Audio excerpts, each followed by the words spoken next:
नमस्ते, खुश रहो बिटियाओं। I am Dr. Chitra, Assistant Professor, Faculty of Education and Metrology, Jyoti Vidyapeeth women's university Jaipur. आज का हमारा विषय है गोस्वामी तुलसीदास जी का जीवन परिचय।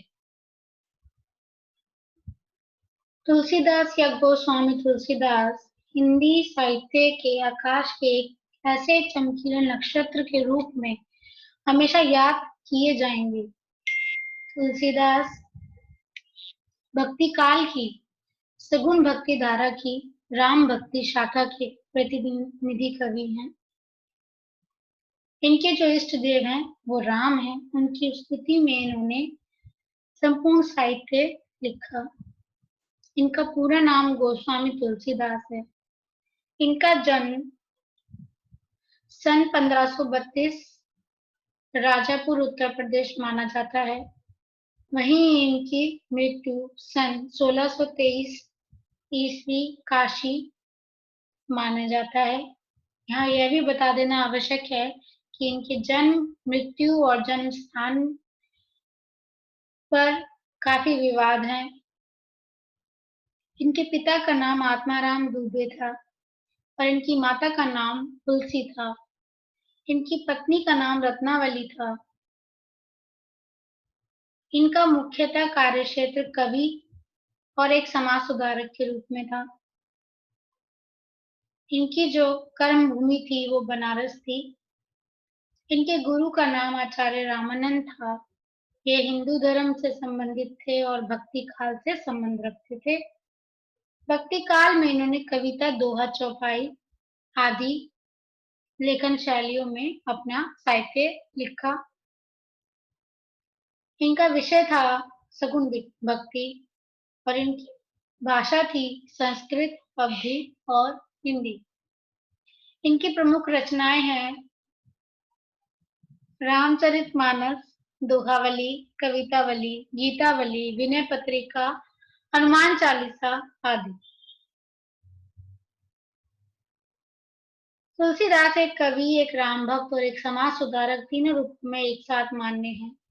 तुलसीदास का लिखा हुआ श्री राम को समर्पित ग्रंथ श्री रामचरितमानस वाल्मीकि रामायण का एक ऐसा अवधी भाषा अनुवाद है जिसमें अन्य भी कई कृतियों से महत्वपूर्ण सामग्री समाहित की गई है।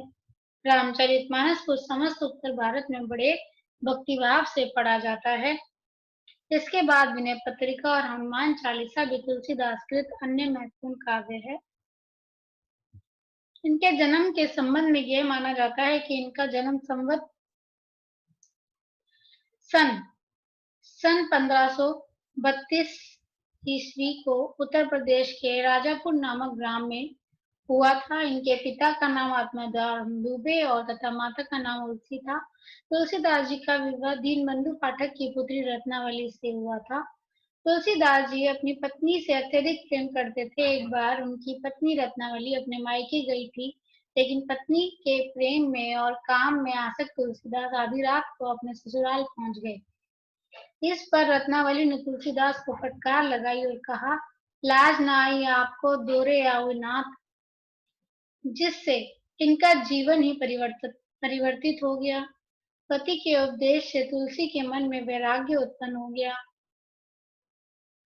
तुलसीदास जी के गुरु बाबा नरहरिदास थे, जिन्होंने इन्हें दीक्षा दी। इनके अधिकांश जीवन चित्रकूट, काशी और अयोध्या में बीता था।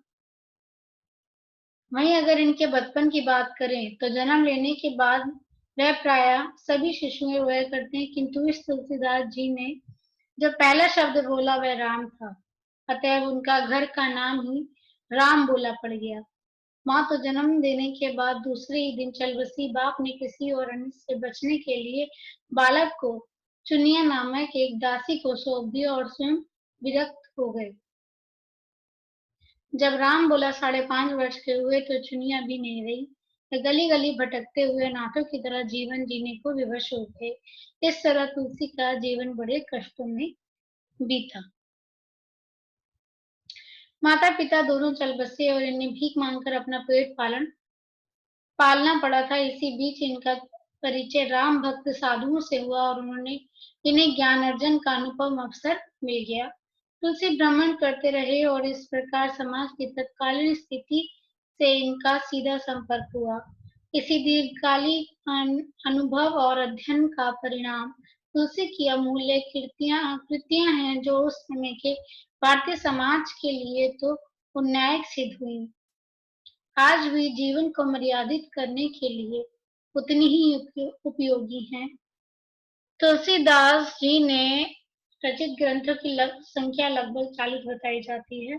इनमें रामचरितमानस, कवितावली, विनय पत्रिका, दोहावली, गीतावली, जानकी मंगल, हनुमान चालीसा, बर्वे रामायण आदि विशेष रूप से उल्लेखनीय है।